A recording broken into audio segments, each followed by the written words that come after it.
Hey there, Stephanie Clairmont, your digestive dietitian here with you this morning. And this is another episode of Relief for IBS, where we show up, your digestive dietitian, shows up and gives you a little bit of insight into how you can get rid of symptoms of IBS, things like gas, bloating, digestive discomfort, pain, any kind of distension, diarrhea, constipation, whatever those awful, uncomfortable digestive symptoms that you're dealing with. You can beat them. You can get over them. And this show is all about giving you the advice and tips based on real scientific evidence and up-to-date information to help you feel a heck of a lot better and get back to feeling more like your beautiful, healthy self. So in today's episode, we are going to talk about bread.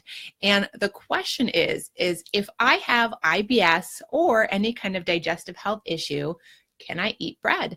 And this is a genuinely, amazingly real question. So that's what we're going to talk about today. And I have a couple of different options for you. First off, I want to let you know that if you are someone that is trying to identify what foods are triggering your symptoms and what foods are not causing your symptoms, and you want to get clear on that, I have a free mini class that'll take you 15 minutes called Identify Your Triggers. And I'm going to get one of my lovely ladies to post the link to the Identify Your Triggers class right now. I think it's stephanieclairmont.com/triggers actually for you to register. We'll pop the URL right there, because that's kind of the biggest thing that I hear from people all the time. Can I eat bread? Can I eat yogurt? Can I drink water? Yes, you can drink water. Can I eat all these things? And that was my biggest struggle when I was suffering with IBS for years, is what could I eat and what could I not? And the real way that you get clear on this is to identify your triggers. So please click on that link. Again, I think it's stephanieclairmont.com/triggers. We're going to pop it up there, and click on that link and take that free class. It'll just take you 15 minutes. I pack in everything I can in those 15 minutes because I know you're a busy, busy person. So today in this episode, we're going to talk about bread. So the question is, can I eat bread if I have IBS? And again, or other digestive health issues?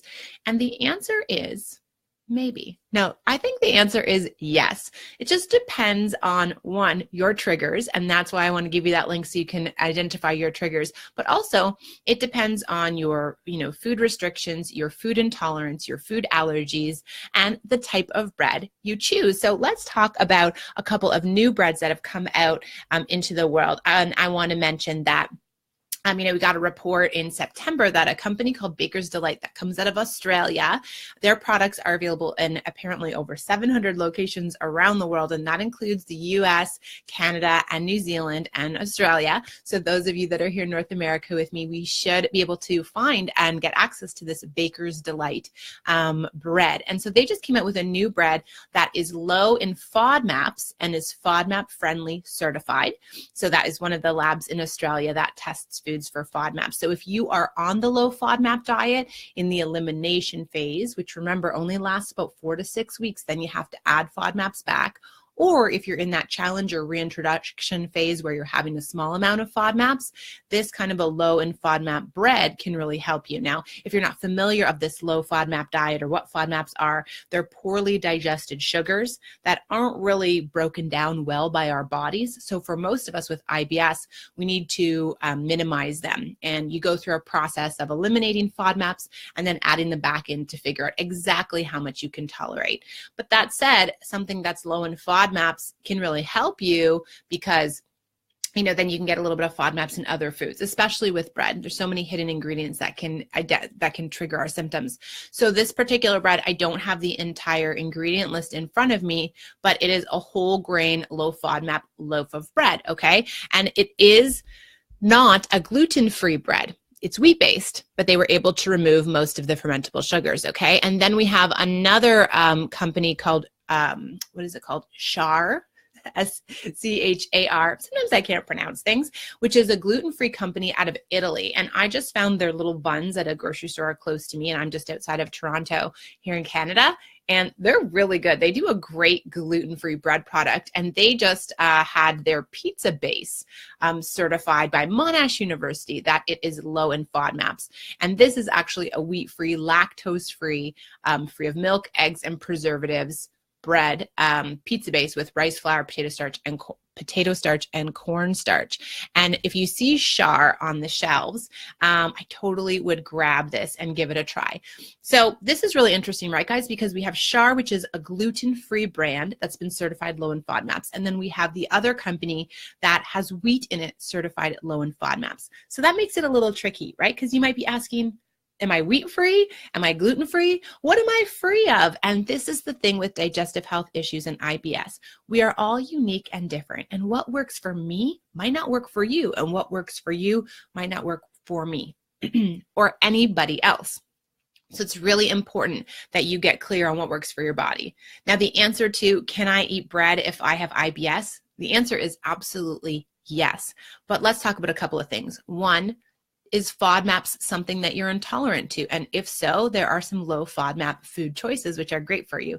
Two, do you have a wheat or gluten intolerance or sensitivity? Many people with IBS also have celiac disease, so then you want to choose a gluten-free low FODMAP choice.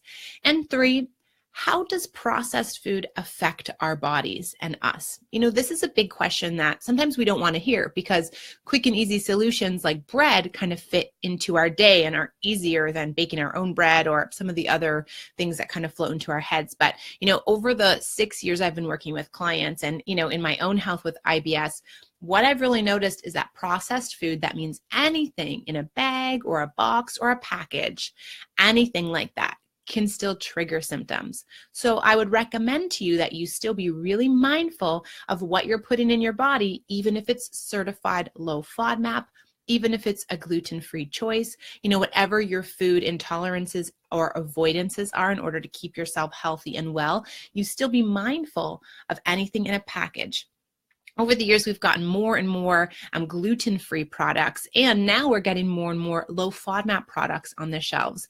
And, you know, I just want to give you the truth and my honest opinion from a clinical perspective, being a dietitian who exclusively works with people with digestive health issues, that even though it's certified anything, if it's in a package, it can still trigger symptoms. So my big recommendation to all of my clients and members of the Clarity program, which is where I show up and support my clients, is that you really should be minimizing anything in a package to once a day. So if you want to have a low FODMAP bread or even like a lovely, fresh, minimal ingredient sourdough bread, which isn't certified low FODMAPs, but if you look at a low FODMAP app, it's minimal in these fermentable sugars that we might want to avoid, but it still has wheat in it. You know, a nice bakery fresh sourdough bread, that's what works for my body.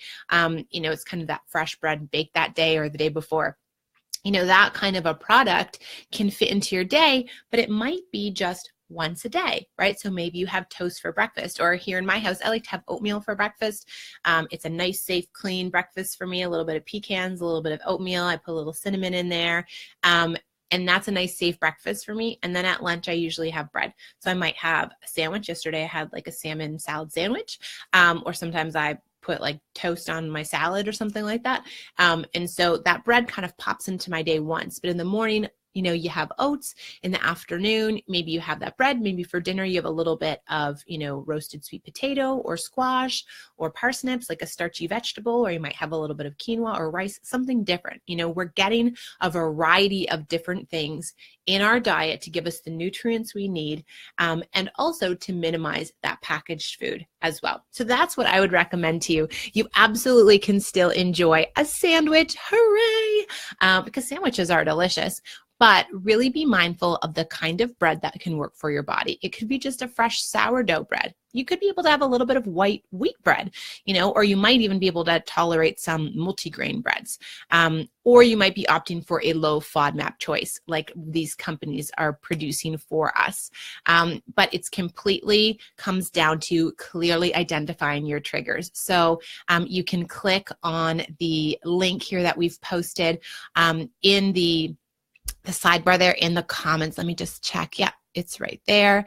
And just kind of click on that link. And it is stephanieclairmont.com/triggers.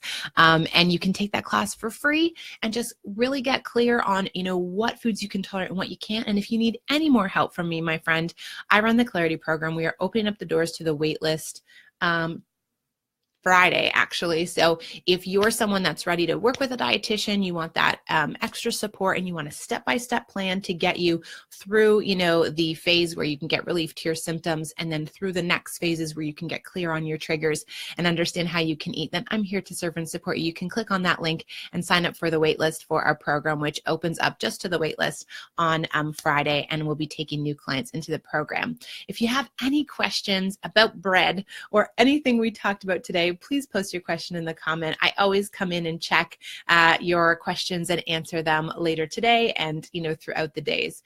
It's my pleasure to show up here for you, my friend, and support you through this digestive mess that we can get into. I know it's frustrating and uncomfortable, and I know you can get your life back. So I wish you a really lovely Wednesday, and I will see you next week on Wednesday at 10 a.m. Eastern for another episode of Relief Report, where you can get relief and tips and strategies to help you better manage digestive health issues like IBS. You have a great day, my friend. Bye for now.